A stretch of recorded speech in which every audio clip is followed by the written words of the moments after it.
This is overlooking the engine for my own personal reference as I start to take things apart.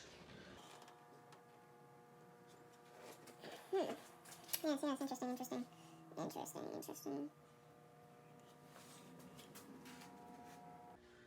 Okay, I just took off that. I'm gonna go forth and take off this tube and that tube. See what we can free up on this whole intake. I just drained the coolant, so now I'm gonna remove the upper and the lower, right there, radiator hoses. All right, so I got the upper and the lower radiator hose out, and I see this one right here.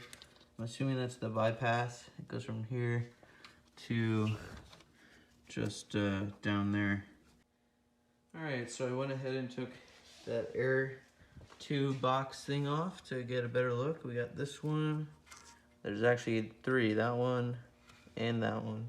I think the heater hoses are in the back, but I'm gonna go ahead and skip that stuff for now and move on to the air intake housing and all that fun stuff to kind of clear up some more space so I can see a little bit better. And then as I keep working, if I run into any hoses I need to take off, I will take them off. All right, so last I took off the air housing right there, labeled some of the tubes, also took off these heater tubes that came off of various places over here, these guys right here. So now I'm gonna leave that for now and leave some of this stuff until I get farther and see if I need to take all that off. But the next step is to come in here and take the belt off. All right, quick update. Got the drive belt off. All I had to do was turn the tensioner counterclockwise that way and came right off. The book says to take off the accelerator cable as well as the cruise control cable, but to be honest, I don't see them anywhere, and I really don't know. I'm getting kind of confused because this is the throttle body and I just looked everywhere and I don't see any cables or wires. So you know, my knowledge isn't super hardcore, so I don't know if the newer models have all electronic throttle, or I honestly have no idea. That's just my only assumption because like I said, I don't really know. But I'm just gonna skip this step for now and we'll go back to it if we have to. Real quick, took off the wiper blades and the plastic covering up here. Didn't take off this one fully. Took off, sorry, this is the metal, but I took off the plastic and I lifted it right here. The metal shield came off of there. Next, we're gonna go ahead, take off this rubber hose right here, according to this manual, and probably take off some more of these plastic pieces, so I'll update along. Okay, I just took off this plastic piece here that came out like this, because this clip right here, that wire plugs into that clip.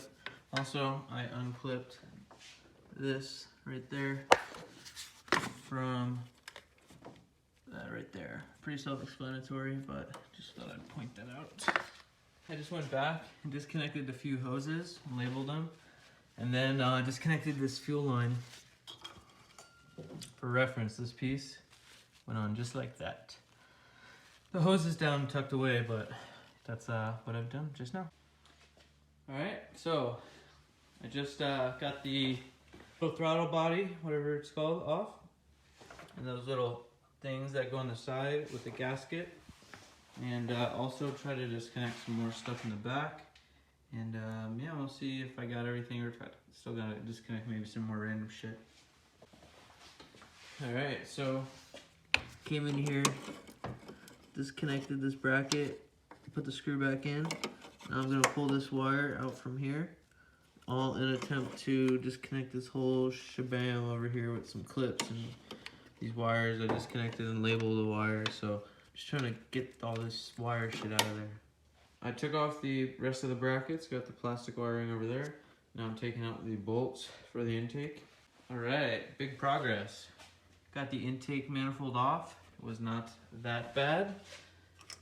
There were these two that go to a bracket underneath the bottom, and then these all go into the intake, And you can know which ones feature me by looking at the diagram. It tells you which ones are bolts and which ones are not. So this is all the hardware for the intake manifold.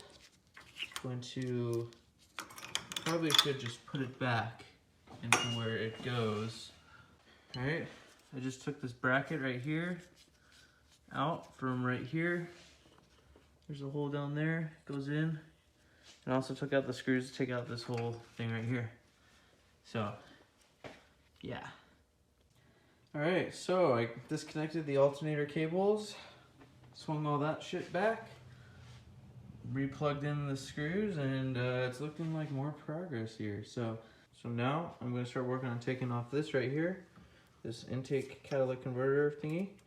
I just disconnected this, which goes to there. Okay, just real quick, in an attempt to get all this off, I took off this plate here, which I put the screws back, but it just went in right like that. Okay, so I found out I need a special thing here to take this off. So in the meantime, I took off those two screws down there, which attach the exhaust to the catalytic converter.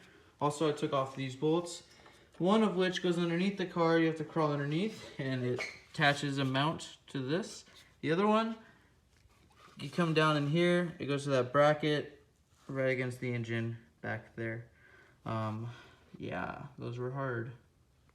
All right, thanks to this tool, got the top off, this thing, and the O2 sensor.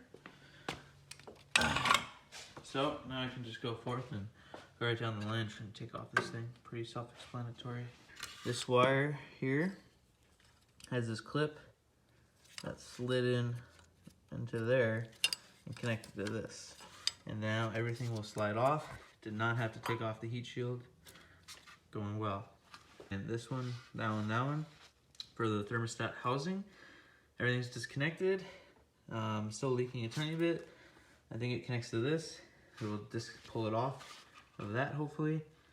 And yeah, let's see how it goes. Okay, so I tried to wiggle it off, but this bar wouldn't come off. I'm sure I could get it if I wanted to, but I realized also that it just kind of clears the head and it doesn't attach to anything else. So I think I can maybe just kind of leave it hanging out here, and then when we go to take off the head, it'll just be out of the way. Just got, finally, after struggling, got the water pump pulley off, put the bolts back in, put this off to the side. And then I think next I have to take off the tensioner. All right, finally got the auto belt tensioner off. It's there in the ground. This is the result. Luckily for this set, I got this out. I have to get a new one of these. But I got it out. This is to the side. Now we're moving on to the head. Going to take off everything. Looks like I already did that. So yeah, got all these bolts that go to the head, and we're gonna pull off, not the head, just the cover, and keep going down the line for the cylinder or the timing chain removal. All right, so got the cylinder or valve cover off, and everything looks pretty good in here, honestly. Okay, so right here is the crank pulley bolt, which after a few days and a lot of money spent, I got off of the pulley, or the crank I suppose, using this electric torque impact wrench with this harmonic balancer socket made for this job. It took a couple triggered pulls, but it finally came off. I tried first with a few different impact wrenches, and this one has 1,000 torque. Alright, so I pulled the pulley out, and this little piece of metal dropped out when I pulled it.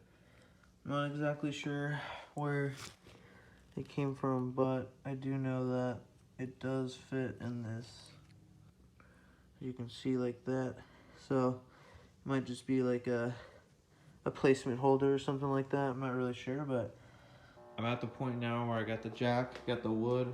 I was gonna go under there, put it underneath the oil pan, jack up the engine so I can go ahead and take these bolts off, start with the cam chain. All right, so as you can see, gone. Got the weight of the engine on the jack, not fully. Then over here, here's the part.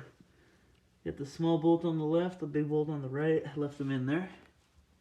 All right, so I'm working on taking all the bolts out of the side here, and I think I got them all, but unfortunately I realized that they're all kind of different. These two long ones are the ones that came from the bottom, just as a remembrance. And then these two came from that, and those are the big ones obviously on the top. And then there's these that all seem to be kind of close, and then there's these two which are longer than these with a weird shape. So, all right, finally got the cover off. Took me so long because there's two bolts in the center that I did not expect. But we got the cover over here off. Just needs to get cleaned up, and now we can continue for the chain. All right, so I just took off this piece, got that in there to keep it together, and the two bolts. And now I'm gonna try and go ahead and take off these guide rails. All right, so I got both of the track off. The right one had these 3 regular 12 millimeters. The left one had just one. Oops. It just has one hex looking bolt for the bottom left. So now I just go and take off the chain, and I think that's it. All right, look at that victory right there. Got the head off. I forgot that you got a spark plug still stuck in there, but anyways, checking out the gasket. Looks like there was some sort of head gasket issue. I think there's a little bit of sludge on here. It's hard to see, but whew, look at that carbon buildup. God damn. See the coolant in the bottom there. Yeah, man. Got it cleaned up. Just gotta get it more cleaned up. Anyway, that's victory for now. Just taking the 10 head bolts out. Man, what a struggle, all in all. All right, this is just a little update. I'm about to clean the piston heads. Pretty dirty with carbon. The walls look pretty smooth though. I'm not gonna turn the crank, by the way. I'm just gonna do it how it is. Do my best to clean it up.